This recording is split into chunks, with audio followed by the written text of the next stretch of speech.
Hey guys, I'm the thing under the shed, but you can call me Church. Welcome to Church on Monday, the podcast where I talk at you about shit I like. This week I did get the opportunity to watch a couple things that I did quite enjoy. One thing I'll talk about that I didn't really like, but is still worth some discussion. And actually, we'll just jump straight into that one because I don't want to keep the podcast too terribly negative. But one movie I did watch this week was called fuck. Hold up. Hot Summer Nights. That was it.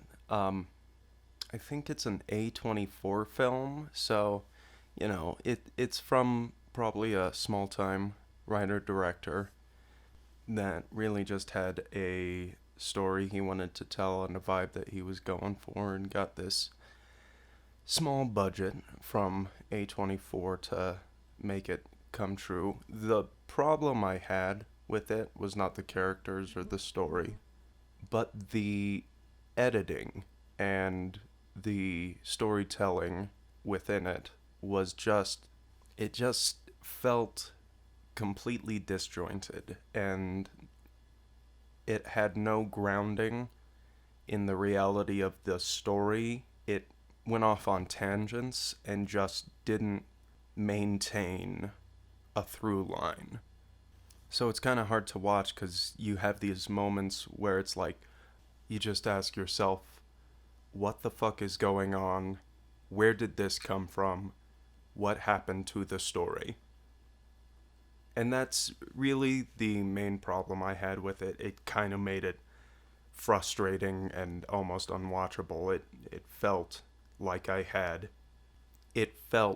I couldn't pay attention to the fucking movie because of the way it was trying to tell its story. And it's fashionable people doing questionable things. It's 80s drama that we've seen 100 fucking times. So I hope this filmmaker goes on and makes some more coherent films that actually have a feeling of internal realism, because I do see potential here, but really this one was not great. I was lucky though, because on Thursday I got fucking fired. So I had some extra time to watch through Dr. Stone. Dr. Stone is an anime that follows a genius high school student when he revives after the entire world population of humanity has been petrified for like 4,000 years.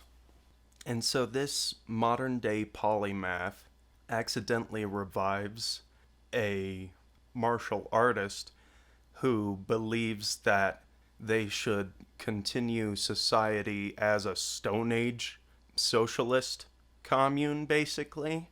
And so this creates a massive conflict because our protagonist, Senku, wants to revive everyone, revitalize the human race and rebuild the technology that we had.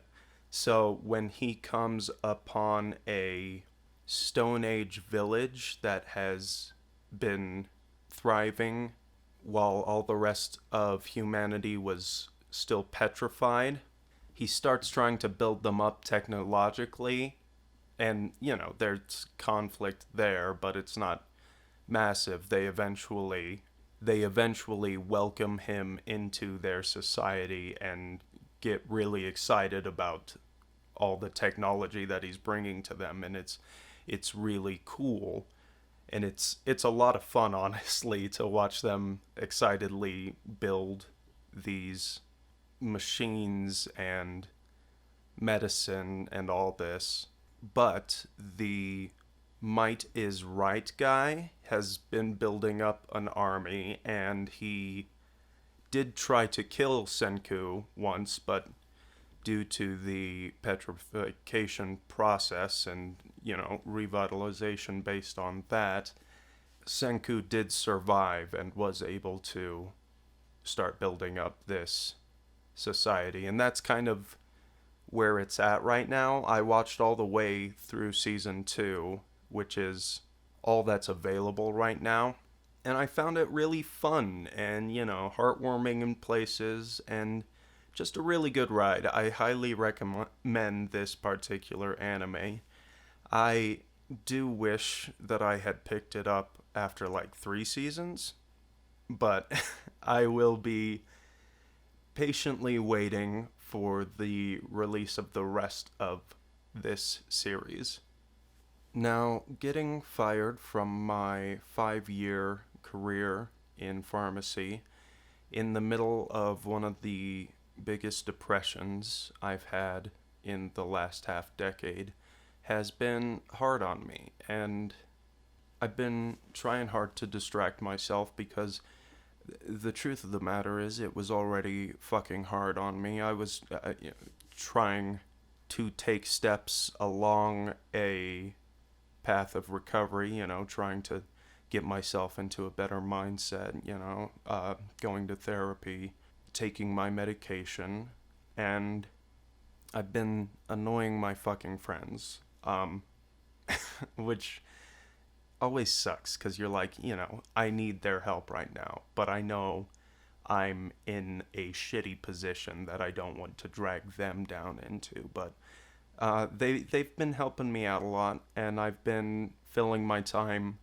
otherwise with, media, still reading. I haven't been playing games this week, which it's sad, those are the kinds of things where you realize you're in a bad spot when you just drop hobbies that you have consistently enjoyed for years and fucking years. But my producer, Rafi Majid, is sending me a bunch of beats, and I'm gonna work through this. I'm gonna make some good fucking music. I'm gonna watch some good fucking media. On that note, actually, I'm sure everyone has gotten almost sick of the Palm Springs Hulu commercials. I mean, honestly, it's a great fucking trailer that they've been putting out, and I've actually watched it all the way through a couple times without skipping the fucking ad, which is a sign of a great fucking trailer. But I'm usually very cynical about these things that streaming services or any production company is pushing really fucking hard. I'm like, okay, this is just something they had on their plate and they need to get a bunch of views on because it's a hard fucking time for non-interactive visual media right now. And honestly, I'm kind of heartbroken about how cinemas, theaters are actually probably going to come out of this bullshit because it's never going to be an easy road to build that back up, especially because I actively fucking miss going to the theater with my best friend Tanner or my dad or anything like that, and I'm still not going to go back to the theaters as soon as they reopen. And in fact, I think they're open right now in a limited capacity, in a very controlled capacity, but still, I don't feel safe going to one, especially knowing that people are still arguing against fucking masks. But I did bring myself to watch Palm Springs, despite my trepidation due to the hard sell approach of Hulu's marketing team. I did break down and watch it, and I might get fucking canceled for this, but I have never watched Groundhog Day. I love Bill Murray. It sounds like a great fucking concept. I would watch it if it were ever just in front of me, but I just never have. So I don't have experience with the quintessential comparative story that is brought up in reviews and it would logically follow after watching this film. But that being said, I'm a fan of sci-fi, light and hard, and so, I have some experience with time loop narrative. But this is more of a romance story with that as a way to explore human interaction in a unique scenario. And honestly, it's a good fucking movie. I do recommend it. It's a lot of fun. It's a good story. It's funny. It's heartwarming. And it's good. So, Palm Springs, worth the hype. And I think that's where I'm gonna end it this week.